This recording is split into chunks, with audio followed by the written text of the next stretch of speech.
大家好，歡迎收睇 News 100，我係今日主播 Kayla。籌備咗1年，海南終於封關啦。截至到依家，全世界先至睇得明白，原來係要搶新加坡嘅飯碗。譬如話，今年前3個季度，從印尼到海南嘅直航貨物激增到78%，而中印尼經新加坡嘅貿易量就驟降23%。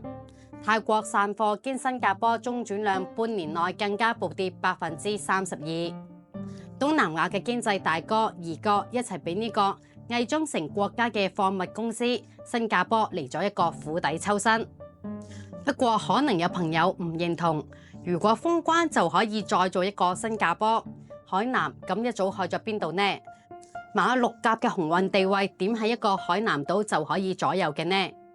唔使急，喺呢度有好多個超出一般認知嘅嘢，我哋逐一拆開嚟講。透過新加坡嘅焦慮，帶你哋了解海南封關背後嘅真相。好多人都睇唔好海南封關，或者係睇唔明其中用意。本質上邊係冇搞清楚海南未來嘅紅利到底從邊度嚟。而家終於有人自己跳出嚟認證，就係呢幾年喺南海問題、中美問題，甚至中日問題上邊反覆橫跳嘅新加坡。新加坡早有清清楚楚。海南今次嘅呢一波根本就係衝住自己嚟嘅。收睇之前記得訂閱、讚好、分享俾更加多人知道啦。作為全球航運黃金水道，南海承載住全球大約40%嘅船舶掛扣量，通航量超過地中海、加勒比海等傳統嘅航運區，可謂全球經濟嘅航運十字路口。而新加坡只係南海周邊極少數發展起身嘅港口城市，正因為淨係得佢發展起身，先有人誤以為馬六甲被新加坡牢牢咁掌握住，地位唔可以動搖。但事實上邊，新加坡並唔係關卡收費站，而係高速公路上邊嘅服務區，司機有需要就落車加油休息，唔需要嘅話就一腳油門就可以直接掠過。咁點解新加坡可以捉住呢個機會呢？本質上邊，佢就係一個從英國殖民時代開始嘅，就偽裝成一個國家嘅物流公司。因為東盟國家嘅海洋貿易最大嘅特點就係少量高頻。過去為咗少少嘅貨物專門跑一趟，明顯係蝕本嘅，所以大家都會將貨物統一運到一個中間嘅位置，就係新加坡。喺呢度匯總、卸載、分裝、再運輸，就算兜少少路都可以慳好多錢。印尼嘅棕櫚油、越南嘅原油、馬來西亞嘅橡膠、泰國嘅大米，從來都唔會直接運送到全球各地，而係先用小船運到新加坡卸載入倉，等到儲齊貨物之後就拼成萬噸嘅巨輪，一次性浩浩蕩蕩咁開去歐洲鹿特丹呢啲樞紐港口。到咗歐洲之後，再將巨輪上邊嘅貨拆開，用小船或者貨車分送到各國嘅客戶手上。反過嚟亦都係一樣，歐洲嘅貨物、中東嘅天然氣同埋原油，都會先集中喺新加坡，再分開用小船運輸到東亞同埋東南亞。但物流航運只係新加坡發展嘅第一步。獨立之後，李光耀帶住新加坡從物流集散轉型到加工製造，賺加工費。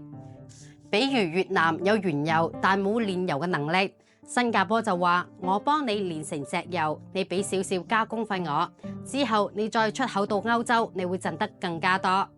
於是新加坡又變成咗加工中心，呢啲業務嘅積累又帶嚟新增量。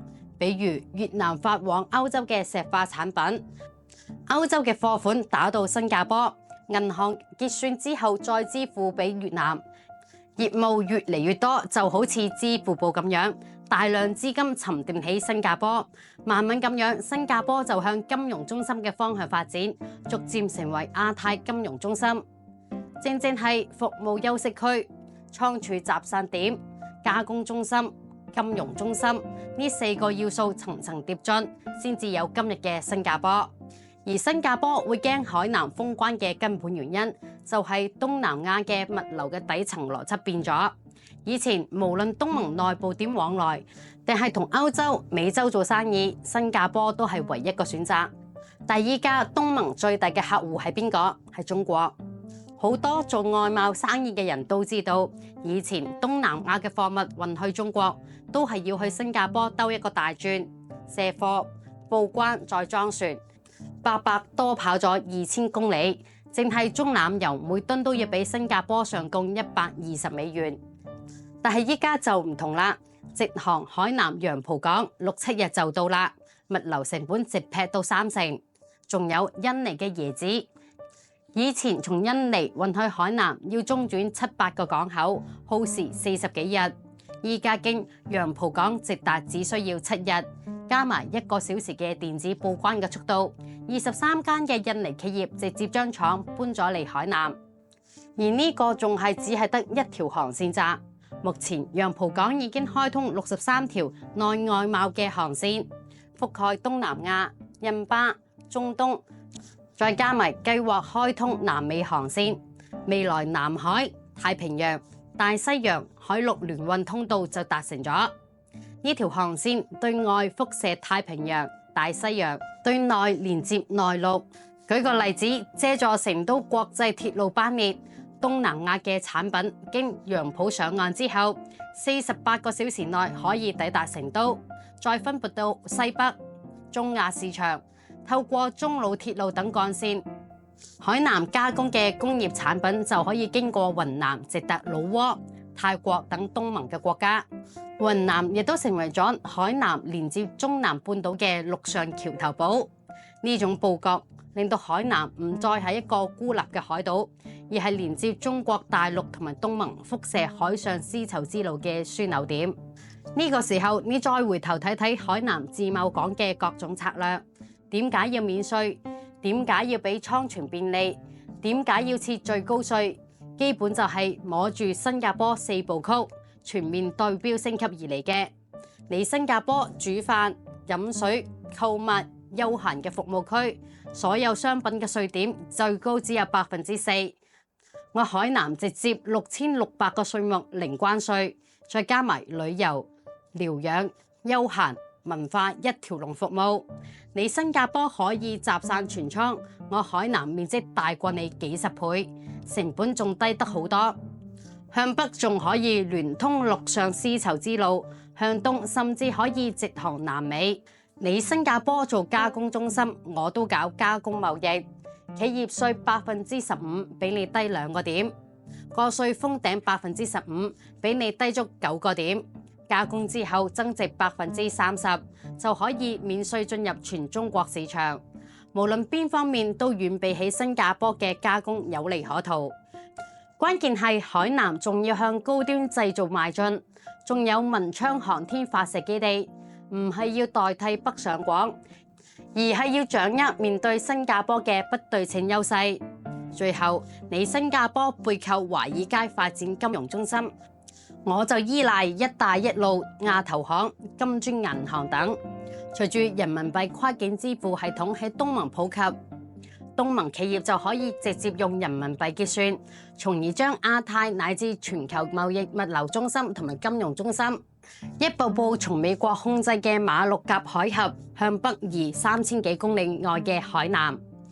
所以話海南嘅自貿港嘅終極價值，在於佢成為東盟同埋中國貿易嘅超級連接器，令到海南製造東盟交易嘅模式融入一帶一路嘅全球循環，改變美國主導嘅全球貿易格局，最終等中國呢個全球第一嘅貿易國擁有自身實力匹配嘅海洋權利。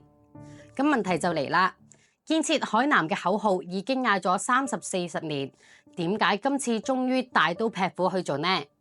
上個世紀80年代，對越自衛反擊戰為改革開放打開咗面向東南亞嘅安全環境。